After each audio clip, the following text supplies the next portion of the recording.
Hello, Miles Pfitzner with you, and welcome to this week's edition, not Tippers and Clippers, but Tippers and Sippers, all thanks to the team at Tyre Power. We thought we'd come indoors, Murray's gone away, and we thought we'd go right to the top of the tree, some racing royalty. And so welcoming our guests, thanks to the team at Tyre Power, the boss of the VJ, Matt Hyland. Hello, Matty. Hello, Miles.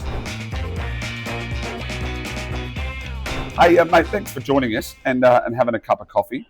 Now, obviously, through SEN, and a lot of the SEN listeners would know and hear the exploits of your brother, mate. But I reckon we thought we'd go back to just the more stable, the more knowledgeable sort of part of the Highland, refined part of the family. But Sammy will kill me for that, mate. Take us right back to your childhood. What was it like growing up with Pat and your brothers and whatnot? And racing's always been in your blood. Yeah, that's right. Well, I was the second eldest of 6 kids, and everyone knows my old man's career. And very successful jockey. And I remember, I did anyway, and I think my brother Chris did at some stage as well. We used to leave our boots at the bottom of the stairs and go to the track with our old man when we were about 10 or 11.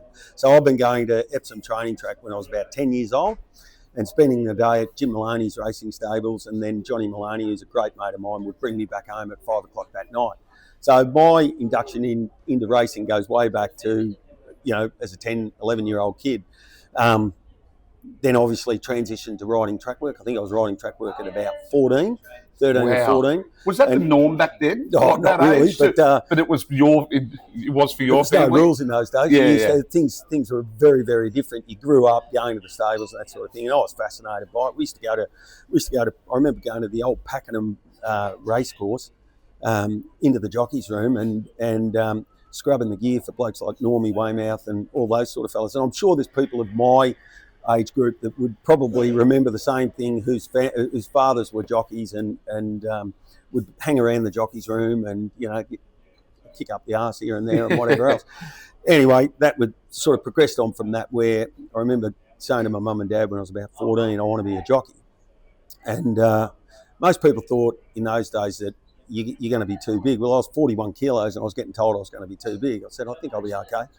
So that's 41 kilos at 14 and still thinking that you might be too big? Yeah, well, everyone said, your feet are too big and your hands are too big and blah, blah, blah, all this sort of stuff. Anyway, I remember my mother and father saying to me, okay, if you pass English, maths and religion, we were at St. Bede's at the time, if you pass those 3 subjects, you can leave school and go to the stables. I copied my maths off a mate called Justin O'Gorman and copied his test results back in those days. I was all right at English. I wasn't too bad. Religion was a low down was there. And so I was allowed to leave school. I think I got 56% for maths. I couldn't have copied that well because he was a lot smarter than me, my mate. And anyway, long and the short of this, I joined the stable and I became an apprentice, and I rode for 5 years. I had my first ride at 15. And had my last ride at 21. Wow. Yeah. And so then after riding at 21, you transitioned to training for a while? Once I turned 21, Dad and I, funny enough, retired at about the same age. Yep. Dad was, I think, 48. I was 21. Obviously, I'd had a serious back injury and obviously... So that was off a race fall? It was actually a barrier incident at Epsom where a horse flipped over and landed on top of me. So, I had some serious back injuries and took a while to recover. But through that period, sort of through my recovery, Dad retired in a similar period of time, and he was going straight into training. And he bought a property out at Clyde. My older brother Paul and Chris and myself moved into the little cottage at Clyde, and sort of set up the training business with Dad. We all worked for Dad. My older brother worked in the rose business. It had 28,000 rose bushes on it. He was a rose grower predominantly, so he was completely separate, but it just fit the purpose. It was perfect property. And so that's how that sort of transitioned. So we worked sort of together, Dad, Chris and I, for, I can't remember how long that would have been, but that sort of took us through. So I travelled a bit, went overseas, worked in the UK for about 6 months in Newmarket, and came back and got married and said, right, I'm going to have a go at this myself, and that's what happened. So what was it like going from being in the group to then going out and doing it on your own? We're all strong, opinionated people, us Highlands, and so we all thought we could do it better. And I'd say it was. I'd say, put it this way, I trained for 17 years, and the day I gave up training, I think I was 44, and took a role with Racing Victoria coaching apprentices. The day I gave it up, I had 10 or 12 horses in work, and I still had really good client base that I'd trained for forever.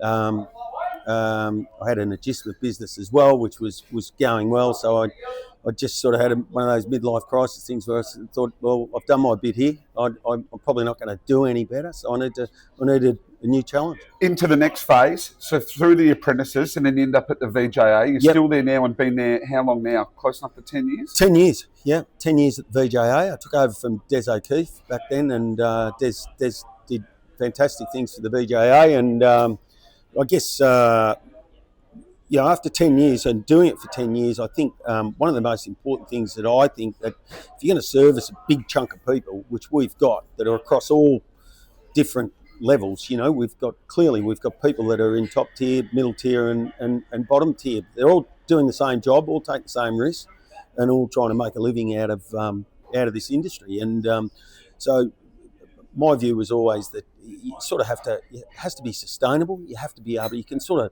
part service it, or you need to try and keep progressing it and building it. And I think we've done a good job of that in the last, particularly in the last 3 years. We've really sort of focused on dedicating people for welfare, dedicating people for operational sort of activity, and then dedicating people to try and dedicate myself to focus on what I need to focus on. But I think on the whole, it's going well.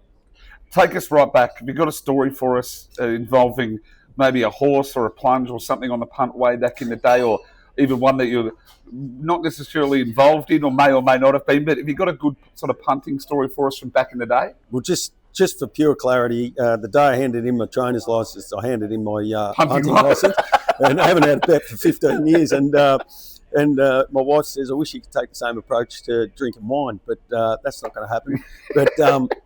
But I can remember a couple of things along the journey. I remember the first decent, when we were little kids, Chris and I, we had a mate, good friend called Peter Brady, and another fella, and Chris. We used to go to the races. We used to catch a train to Caulfield from Cheltenham. We were probably 10, 11, 12. We'd go to Caulfield. We'd have to ask people to put bets on. I remember we got a trifecta. I think it paid about $13. And you're talking 1981 or something, and we were three young kids. We were asking people to put bets on. We won $13, fair income. You couldn't eat a bag of $1 worth of mixed lollies. It was just crazy. And so that was the first experience. We're going, right, we're coming here every Saturday, and we're going to have a trifecta every Saturday, and we're going to get our money for the week. But that was short-lived. And through my training career, I had a couple of funny punting stories. You always get way ahead of yourself. You think you got it covered. And I did have a significant bet before I got married one day. Had a horse that I got off the old man, actually. He'd sort of, Minsky Lass. And I said, no, I'm going to do this. And he owned half or whatever. He said, oh, well, you do your best with it. You think you can do better? I said, righto. So I mucked around with it, whatever. And I thought, this will win, I've got this sorted. And Mark Flaherty rode it at Caulfield, and I had the brainy idea. I said, I'm going to put a set of blinkers on it and make an absolute moral of it.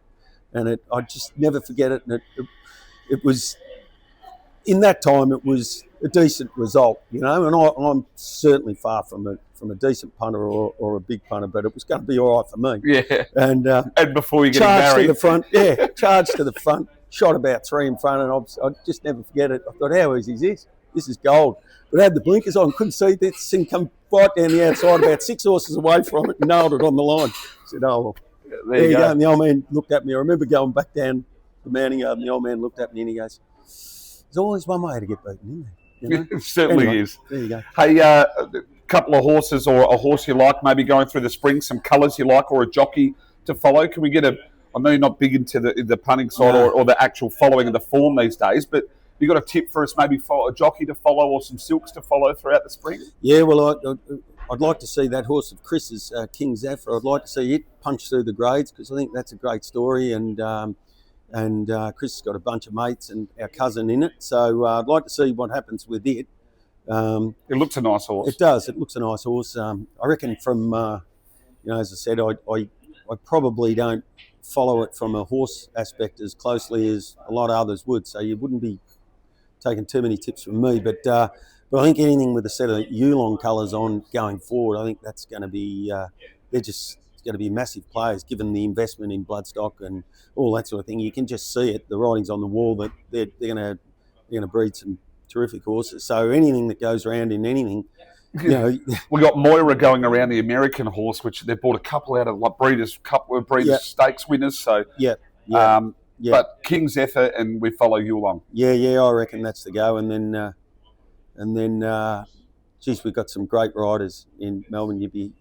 All I can say about the jockey cohort is you could throw a set of colours into the room. There'd be 40 or 50 jockeys sitting in there. You wouldn't complain who caught them. I fully agree. Yeah. We're very lucky. Hey, I appreciate you jumping on with me. My $50 tip will be race 3, number 7, Gala Queen. We're going to have the $50 on race 7, number 3 for Philip Stokes and Blake Shin out of gate 11 tomorrow at Caulfield.